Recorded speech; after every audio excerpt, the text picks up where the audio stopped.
আসসালামু আলাইকুম, কেমন আছেন সবাই? সবাইকে পবিত্র মাহে রমজানের শুভেচ্ছা। রমজান মাস মানেই তো ইফতারি তো দিতেই হবে। তো এখানে ইফতারির জন্য রান্না চলছে আপনার পোলাও।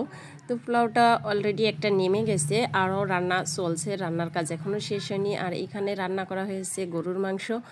আর গরুর মাংসটার কালারটা দেখে তো অনেক সুন্দর লাগছে, যেহেতু রমজান মাস, ভালো লাগলেও তো খাওয়ার কোনো অপশান নাই।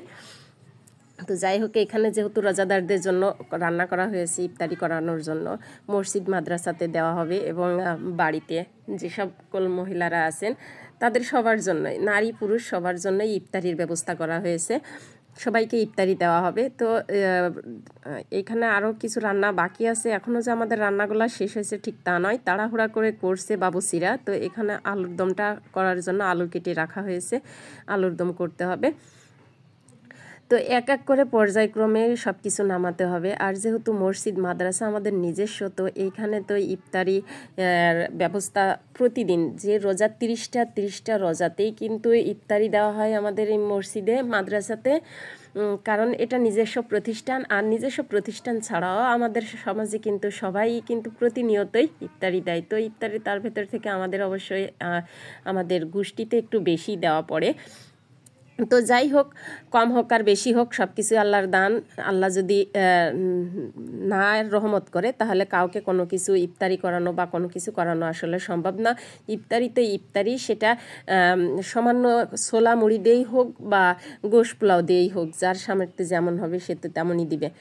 তো যেটাই হোক, সব কিছুর মালিক হচ্ছে মহান আল্লাহ তাআলা। তো এখানে এই যে রান্না, এই যে কথা বলতে বলতে তো আরও একটা পেনি প্রায় নামানোর মতো হয়ে আসছে রান্নাটা, আর একটাও শেষের দিকে অন্য আরেকটাতে।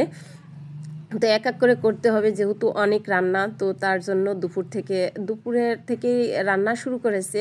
আর আপনার কোটা বাছা কাজকাম সকাল থেকেই শুরু করা হয়েছে। তো সব কিছু মিলায়ে অনেক প্যারা থাকে। আর ইফতারিতে যে বাজেটগুলো আছে সেগুলো হচ্ছে আপনার মাংস, পোলাও, আপনার দই, মিষ্টি, খেজুর, শরবত, বিভিন্ন ধরনের আইটেম এখানে করা হয়েছে। আল্লাহর রহমতে যত প্রকার আইটেম আছে সব ধরনের আইটেমই কম বেশি করা হয়েছে। তো এইখানে এই যে আলুর দমটা, পোলাওটা নামানোর পরে আলুর দমটা তুলে দিয়েছে। যেহেতু আলু আলাদা করে রান্না করা হচ্ছে, মাংসের মধ্যে, গরুর মাংসের মধ্যে দেওয়া হয়নি, যার কারণের জন্য আলুর দমটাই আলাদা করে রান্না করা হয়েছে, যে আলুর দমটা রান্না করবে।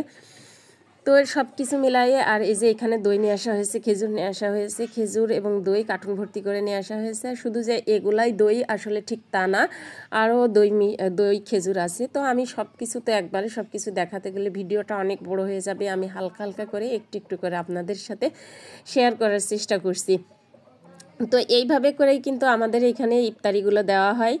আর বিভিন্ন সময়ে বিভিন্ন ধরনের ইফতারি থাকে। তো এখানে যে আরও নিয়ে আসা হয়েছে মিষ্টিগুলোও দেওয়া হবে। তো এর মাঝে একটা কথা বলি, এইখানে যে মসজিদে যে ইফতারিগুলো নিয়ে যাওয়া হবে, তার আগে বাড়িতে, অর্থাৎ আমাদের আশেপাশে বা বাড়িতে যে সকল মহিলারা আছেন তাদের ইফতারিটা সুন্দরভাবে আগে দিয়ে দেওয়ার ব্যবস্থা করা হচ্ছে। আর এখানে যে ভ্যানে তুলে দেওয়া হচ্ছে মসজিদের জন্য, মাদ্রাসার জন্য ভ্যানে করে পাঠানো হবে। তো এইখানে ইফতারিগুলা মহিলাদের জন্য, ইফতারিগুলা আসলে অনেক মানুষ পেরা হয়ে যাবে, যার কারণের জন্য ভাই খুলে দিচ্ছে। এখানে আমার 2টা ভাই